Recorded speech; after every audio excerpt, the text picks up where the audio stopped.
আরেক দালাল বলছে এনায়েতুল্লাহ আব্বাসীর বয়স কম আর সে এত বড় পুরান বুদ্ধিজীবী। আমাকে আজকে এক সাংবাদিক ফোন করেছে, আমি বলেছি দেখেন ভেড়া যত বয়স হোক ভেড়াই থাকবে, বাঘের বাচ্চা একদিন হইলো ওটা বাঘের বাচ্চা।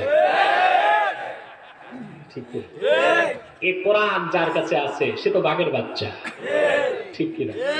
তার বয়স কি তা দেখার দরকার নাই, যোগ্যতা দেখো। কথা বুঝলেন না? তো যে কথা বলছিলাম, এই কাদিয়ানী সম্প্রদায়ের একমাত্র কাজ মানুষকে অমুসলিম বানানো, কাফের বানানো, জিহাদের বিপক্ষে। আমি কিছু জরুরি সতর্ক করে দিচ্ছি। আপনার এখানে বিভিন্ন দলের লোক আছেন না? কিন্তু এখানে কোনো দলাদলি আছে, দলবাজি? কারণ এখানে আমাদের একটাই পরিচয়, আমরা মুসলমান। জোরে বলেন আমরা কি? আমি আপনাদের করজোড়ে অনুরোধ করব, দল যার যেটাই থাক, দলীয় দ্বন্দ্ব থাকবে, তা থাকবে রাজপথে, থাকবে সংসদে, কিন্তু আল্লাহর দ্বীনের পক্ষে আমরা সকল মুসলমান ঐক্যবদ্ধ হয়ে যাব। তিনটা বিষয় আমরা এক থাকবো। কয়টা বিষয়? ইসলাম, মুসলমান, স্বাধীন বাংলাদেশ। মুসলমান, এই তিনটা বিষয়ে আমরা সব দলের মুসলমান এক হয়ে যাব। রাজি আছেন? বাংলাদেশে অনেক অমুসলিম সম্প্রদায় আছে না? তারা তাদের ধর্মকর্ম পালন করে, আমাদের কোনো সমস্যা নেই। কিন্তু একটি অমুসলিম সম্প্রদায় আছে যাদের একমাত্র কাজ মানুষকে কনভার্ট করা, অমুসলিম বানানো, কাফের বানানো। তাদের ব্যাপারে আমাদের সাবধান থাকতে হবে। তারা হলো কুখ্যাত কাদিয়ানী সম্প্রদায়। নিঃসন্দেহে তারা অমুসলিম এবং কাফের।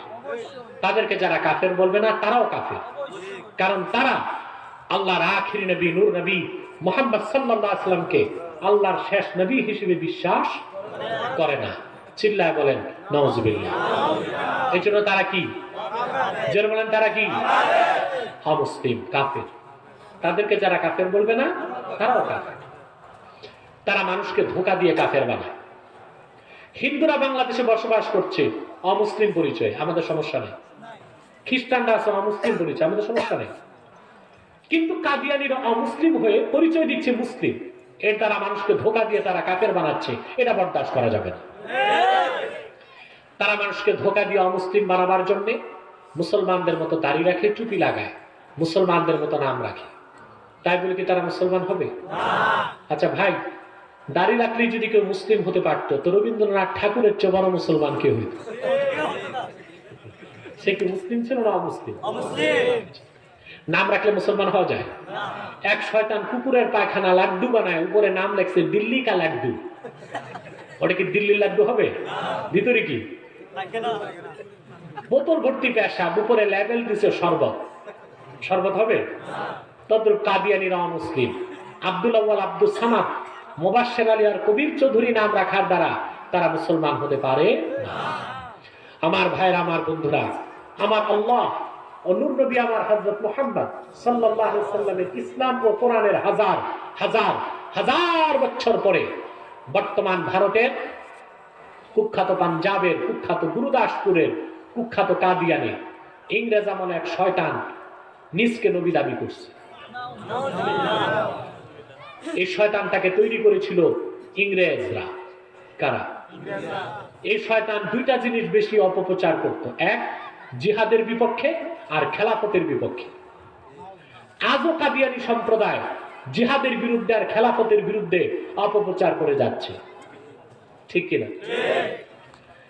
ওই রকম এক বেঈমান কিভাবে ধরাশায়ী হয়েছে আমার কাছে আপনারা দেখেছেন। কয়েকদিন আগে দেখছেন না? এখন তারা খেপে গেছে, আমার বিরুদ্ধে খুব খেপে গেছে। খেপে যাওয়াতে কি হবে? আরেক দালাল বলছে এনায়েতুল্লাহ আব্বাসীর বয়স কম আর সে এত বড় পুরান বুদ্ধিজীবী।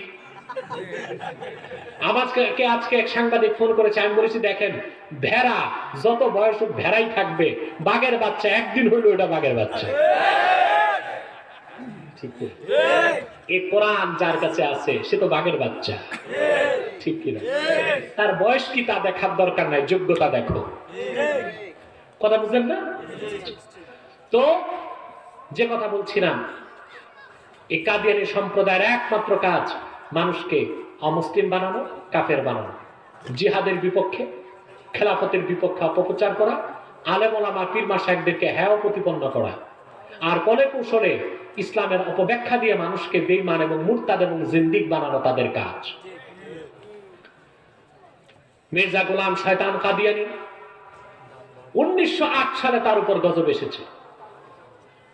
তার নাম রেখেছিল তার বাপ গোলাম আহমদ কাদিয়ানি, কিন্তু তাকে গোলাম আহমদ বলা যাবে না, কারণ গোলাম আহমদ অর্থ আহমদ এর গোলাম। কোন কাফের কোনদিনও গোলাম আহমদ এর গোলাম হতে পারে না। আর কাদিয়ানের কাযযাব ছিল শেষ দজ্জাল কুখ্যাত কাফের, সে গোলাম আহমদ এর গোলাম ছিল না, সে ছিল কুখ্যাত শয়তানের কুখ্যাত গোলাম। কাদিয়ানের কাযযাব মিথ্যানবতের দাবিদার মির্জা গোলাম শয়তান কাদিয়ানির উপর গজব এসেছে 1908 সালে। যখন গজব এসেছে, কাদিয়ানের কাযযাব মিথ্যানবতের দাবিদার মির্জা গোলাম শয়তান কাদিয়ানি 1908 সালে ধ্বংস হয়ে কুখ্যাত জাহান্নামের কুখ্যাত কুকুরে পরিণত হয়েছে, তার অনুসারীরাও ধ্বংস হয়েছে। বর্তমানে কিছু কাদিয়ানি বাংলাদেশে আছে যারা ইসলাম ও মুসলমানের বিপক্ষে চক্রান্ত করছে, বিভিন্ন ডিপার্টমেন্টে বসে, মন্ত্রণালয়ে বসে, বিভিন্ন দপ্তরে বসে, বিভিন্ন প্রতিষ্ঠানে ঘাপটি মেরে বসে আছে, ইসলাম ও মুসলমানের বিপক্ষে চক্রান্ত করে যাচ্ছে। আমি একটা উদাহরণ দিচ্ছি। আপনারা 2016 সালে শিক্ষা কমিশনের যে চেয়ারম্যান ছিল কবির চৌধুরী, সে ছিল কাদিয়ানি। শিক্ষা কমিশনের চেয়ারম্যান হয়েছে বিজ্ঞান বইতে নতুন করে বিবর্তনবাদ, বানর থেকে মানুষ, এই কুফরি মতবাদকে ঢুকাই দিচ্ছে। ইসলাম ও মুসলমানের সবচেয়ে বড় শত্রু কাদিয়ানি সম্প্রদায়, এটা আপনাদের মনে রাখতে হবে। তারা মানুষকে ধোঁকা দেবার জন্য নাম পরিবর্তন করে করে মিথ্যা পরিচয় দেয়। কখনো নিজেদের পরিচয় দেয় আহমদি জামাত, কখনো বলে আহমদিয়া জামাত, কখনো বলে আহমদি সম্প্রদায়, কখনো বলে আহমদিয়া সম্প্রদায়, কখনো বলে আহমদি মুসলিম জামাত, কখনো বলে আহমদিয়া মুসলিম জামাত। সাবধান, যত কাদিয়ানি ছিল আছে থাকবে, তারা কেউ আহমদি জামাত নয়, আহমদিয়া জামাত নয়, আহমদি সম্প্রদায় নয়, আহমদিয়া সম্প্রদায় নয়, আহমদি মুসলিম জামাত নয়, আহমদিয়া মুসলিম জামাত নয়। তারা শয়তানি জামাত, কুখ্যাত জাহান্নামের কুখ্যাত কুকুরের দল। আমাদের সকল দলের একটাই দাবি, অনতিবিলম্বে স্বাধীন বাংলায় শয়তান কাদিয়ানীদেরকে রাষ্ট্রীয়ভাবে অমুসলিম ঘোষণা করতেই হবে, করতেই হবে, করতেই হবে। এই দাবি আদায়ে যদি তাহরিকে খাতমুল বাংলাদেশের ব্যানারে কখনো জানমাল দেবার ডাক আসে, কারা কারা প্রস্তুত আছেন হাত তুলে দেখেন।